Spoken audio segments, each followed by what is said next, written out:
I think people really underestimate the interplay between physical health problems and mental health problems.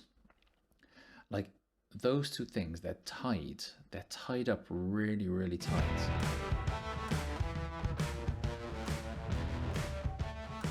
Hey everyone, and welcome back to my channel, Dr. Nick Analyzes. I am an academic psychologist with a specialism in mental health, and I like to analyze music videos from that perspective. Today, I am going to analyze and react to a song by Ren called Troubles. Ren is like my homeboy, really. He's the reason why I ended up with a YouTube channel in the first place. I created an analysis of High Ren for my university students, put it on YouTube because it was a big file and my students needed to be able to watch it.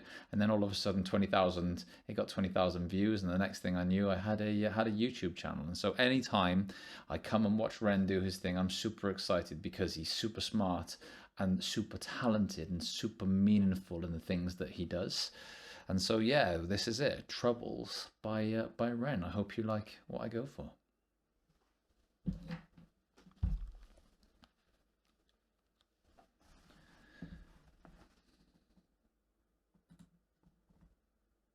Ooh, Lordy, trouble so hard.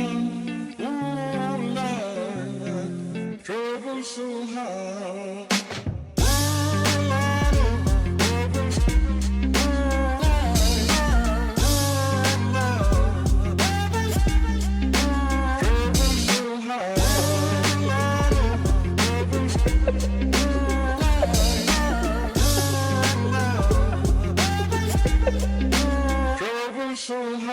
I don't reach into the past very much for these shards of shattered glass and harsh paper cuts. Leave me stop when I reach in, memories are seeped in. Hydrochloric acid, I go to war and get passive and freeze up. Music help the ice to thaw.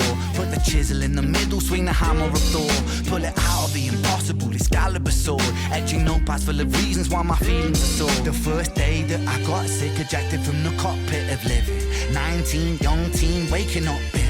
Posters up, manhunt, Ren went missing. Hard to have faith when the gods don't listen. The first year maybe was the hardest. Waking in the body that was buried like a carcass. Brain in the lion's den, body in the shark pit. Waking up in pain again, aching, broken hearted. Persistent little blogger, I was bouncing from a doctor to a doctor to a doctor. Like a table tennis game that has no end. So be defended.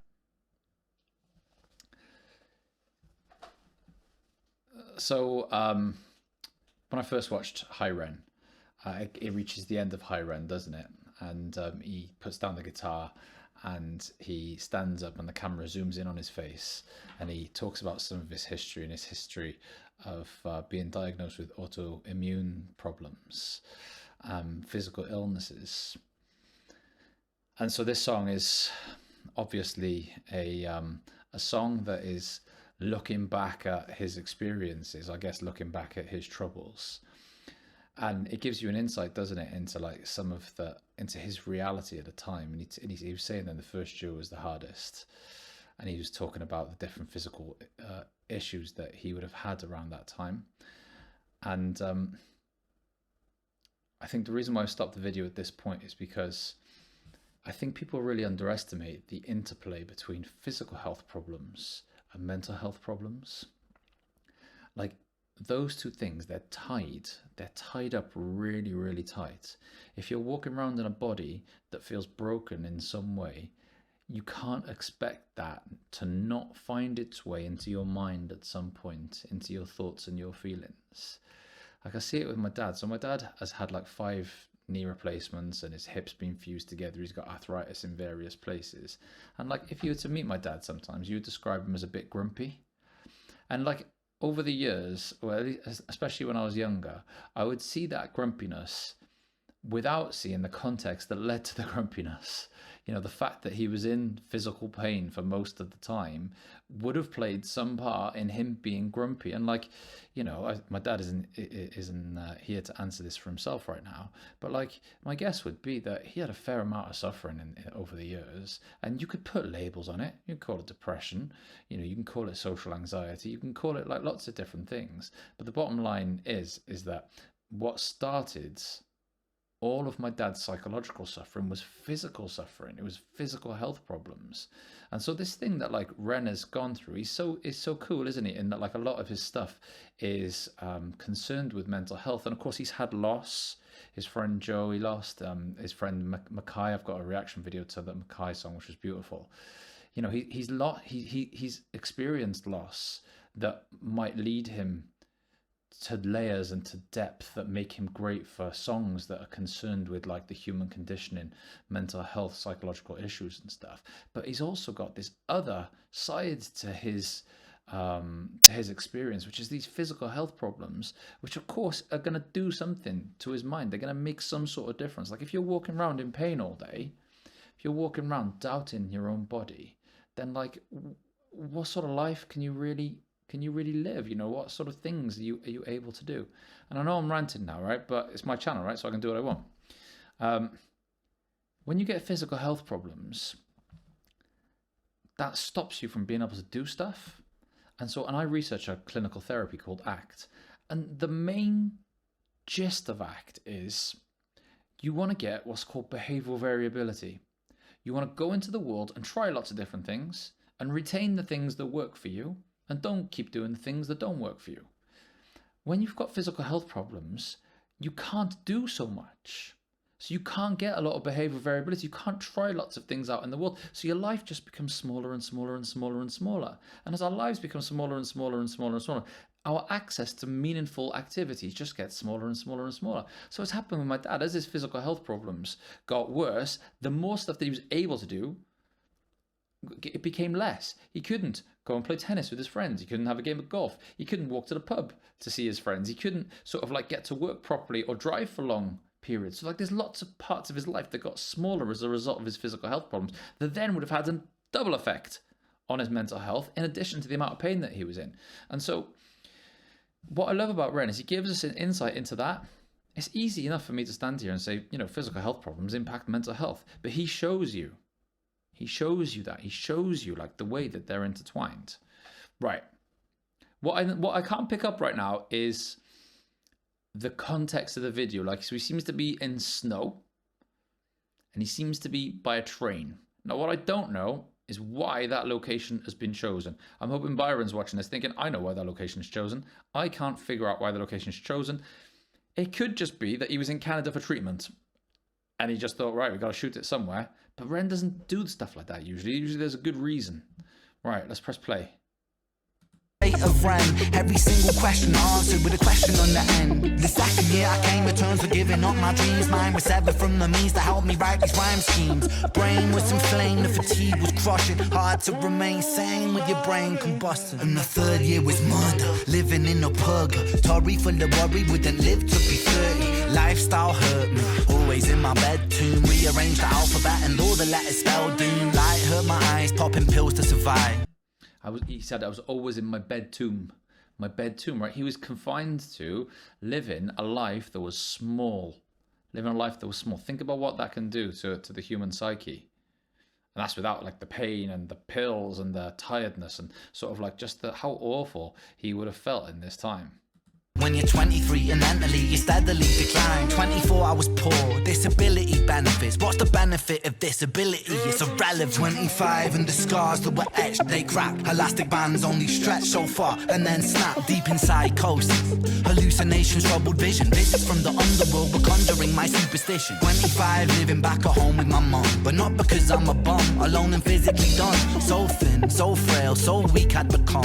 And my skin so pale, never kissed by the sun. One time I carved a hole in my chest just to feel. I wish that was a metaphor, the struggle was real. When you're living in the Holocaust you buckle and kneel. There's relief in the teeth of the kiss of cold steel. Facts, 26 I'm highly medicated and the pain sophisticated while I'm lying broken naked on my back. I bore my microphone until my coffin started dropping. Raw thoughts with the grim reaper knocking on the track. But then man, lo and behold, I heard an angel beckon on this treacherous road. Was a stem cell doctor with a generous glow.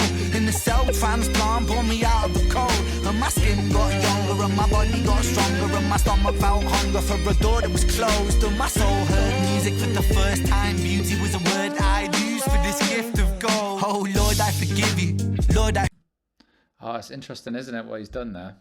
So he's basically described this horror show of physical health problems between like 20 and 26 or 25 or whenever it was. And he's given us like a real insight into that. And then he said a miracle happened and he met this stem cell doctor and things started to get a little bit better. But he said he started to notice sort of like he noticed beauty and noticed hope and noticed sort of the idea that there are wonderful things in the world. And I wonder if it's Ren's perspective that he's got a better grasp of that because of the years from 20 to 25. Sometimes, right, my nan was my hero. Her name was Peggy, and me and my wife sometimes we'll say, let's just be more Peggy, be more Peggy. And my nan was a war baby, a war child, and I think that like that generation of older people, they came from a time that was so bad that anything else afterwards was good.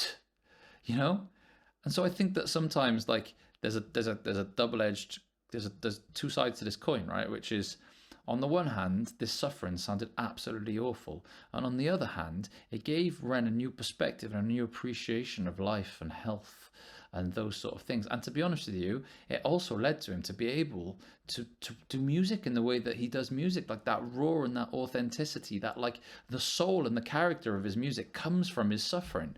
And so it's done so much for him. And I think he sort of like got to this in this song, this idea that, you know, Lord, I forgive you, he's saying. Maybe he gives the Lord because it gave him this new sense of self, this new sense of appreciation and gratitude and curiosity for what it is to be a human being. Forgive you, Lord, I forgive you. Make me whole. This music I give you, pain that I live through, everything I've been through is yours to hold.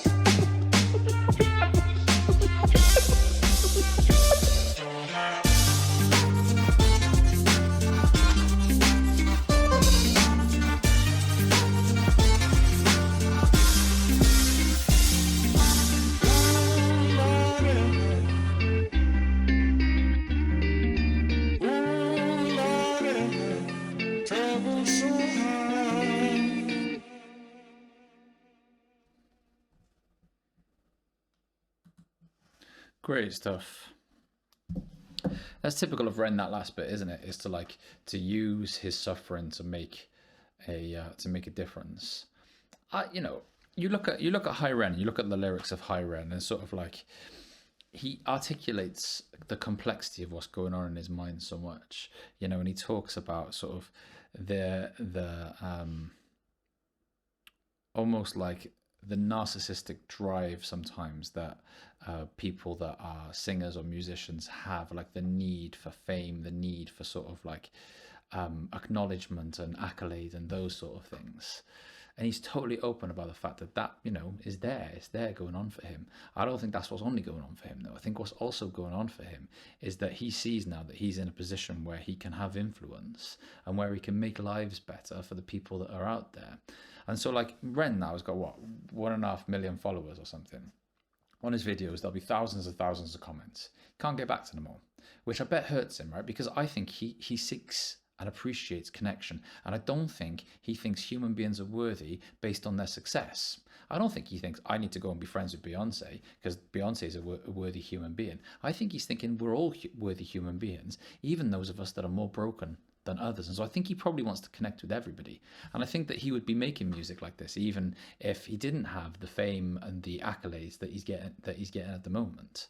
So with Ren, I really get the keen sense that this isn't just about being a musician and earning money from music and, you know, increasing how well known he is and stuff. I really think it's about making a difference for him as well. I think that's what sort of like brings him fulfillment and stuff, which is like why that little the words at the bottom of the screen at the end there didn't really surprise me at all. You know, that was a message of support and hope for other people out there that have these, that you notice from the words, they haven't just got these physical health problems, they've got these physical health problems, but often without the validation that you can get from being diagnosed early. So diagnosis comes late, so you just have all this suffering, and you get loads of people, I'm sure, doubting that what you're going through is what you're actually going through, which must be so hard.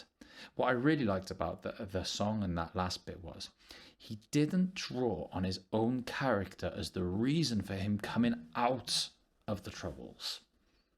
He didn't say, I did it, and so you all can too. I did it because I've got this inner strength. You know, sometimes like that's not a useful rhetoric. The idea that I was broken just like you, and now I'm not broken, and the reason I'm not broken is because I'm strong, and so if you're still broken, that's because you're not strong. He didn't do that. He almost put it down to luck. Like, I got lucky. I met the right people at the right times that have allowed me to do this. And because that's happened for me, that could happen for you too. And so I think that it's an empowering message to people out there that are suffering with autoimmune issues like Ren has. I think I'll have to watch that again. I think I've probably missed quite a bit. I think, you know, the one thing I wanted to say was, it's catchy. You know, it's not like, you know, I remember watching The Tales and watching High Ren and being blown away by them. I wasn't blown away by that. It wasn't like a sort of like a masterpiece as such that was so novel and unique and impactful. But I still loved the rap song. You could see my head beating. You could see his head beating. There was a rhythm to it. Sometimes when you hear Tupac rap, there's a rhythm to the way that he raps that makes you move with his words, the way that he's doing that. And I think that Ren managed to do that in addition to the lovely chorus and stuff. And so I really enjoyed the piece of music. I'll listen to the piece of music because I enjoyed the piece of music.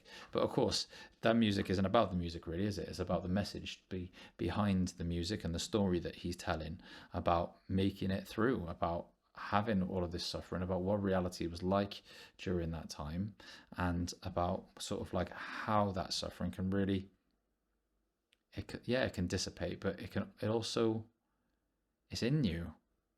It's in you. It influences how you interact with the world. And I bet there are times these days where Ren is just sat looking at the sea, and I bet he's enjoying that sea more, enjoying setting his eyes on that sea more than everyone else there. Why? Because he was in his room with no hope for such a long time. Wicked stuff. Really enjoyed it. Thanks loads for watching the video, and I hope you liked some of my analysis. I will catch you next time. Bye bye. It's cool, that was. All of his stuff is cool. Like, and like I said at the end, some people will take that wrong. Like, was it as good as those? Did I have the same experience with some of his other stuff? No, I didn't.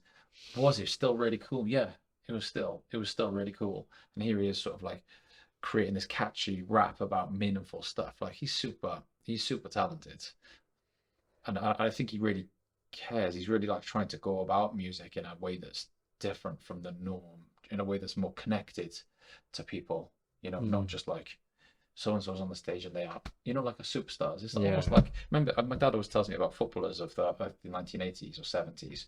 They'd play on a Saturday, they'd be in the pub afterwards. You just bump into them. They weren't like these pedestaled people. Do you know what I mean? I think he's like trying to stop that. He's trying to not be a pedestal person, but I'm one of you sort of person, you know?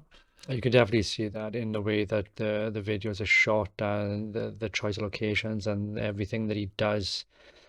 I think it's important to also remember is that not every song is going to be as good as the last one, and you know, there's going to be peaks and troughs with different. Not every piece of work is going to resonate. I mean, this might resonate more with people than the others did. Yeah, I think so because High Ren for me was the best music experience I've ever had in my life. So like, how, like, to set that bar, he's never going to reach that bar. Or maybe once in 10 years or something. Do you know what I mean? Like, it's so like I can't judge people, you can't judge everything against some of the standards that he set prior to this, you know? But look at people like Bon Jovi, Aerosmith, and all those They type. kept managed to They can do it, but Yeah. there are specific songs like Aerosmith and Crying and Crazy. There's Yeah. those two, and then it wasn't for a couple of years later then that Yeah. he did I Don't Want to Miss a Thing. yeah. And it's the same with Bon Jovi. Yes, they can't do They every song can't. can't be there. No, That's of course. and that's what I mean. Yeah. There'll come a point where they have their wins, Yeah. and everything else, like the gym, is the grind. Yeah. And you keep doing the grind, and then all of a sudden, then after a while, Yeah. you've been doing it, all of a sudden, You're like something Yeah, pops again. Yeah. And it's just, but you could tell with the video that the expression, like, you could have shot that simply him in a bedroom, Yeah. defining Yeah. how cramped he felt, Oh, that's interesting. but he didn't. Yeah. Yeah. So all the shots that he chose were of life in mundane. Yeah. Shot it at night where there's snow because it's beautiful, and Yeah. he shot it in locations that people might look at and go, well, that's, but to Mundane. me, Exactly. That's a wicked bit of analysis. that was my, Yeah. and you can tell they had, I think Yes, another reason why they had to do it in the night is because you got to be careful with filming Oh, right. in public locations. Oh, So yeah, if 'cause you've there's a practical noticed, there's a few times when he's turning around, Yeah. he's having to make a quick look to make sure that we're all okay. Because I Yeah. think there was a guy that got off the train, Is it? yeah, and he looked as if, and he walked the other way. But you got to, Yeah. but he kept it raw. Yeah. Like the songs, they're raw and they're not, they're not scripted. Yeah. Yeah. And that is the point of the message. It is. But brilliant. Good stuff. All right.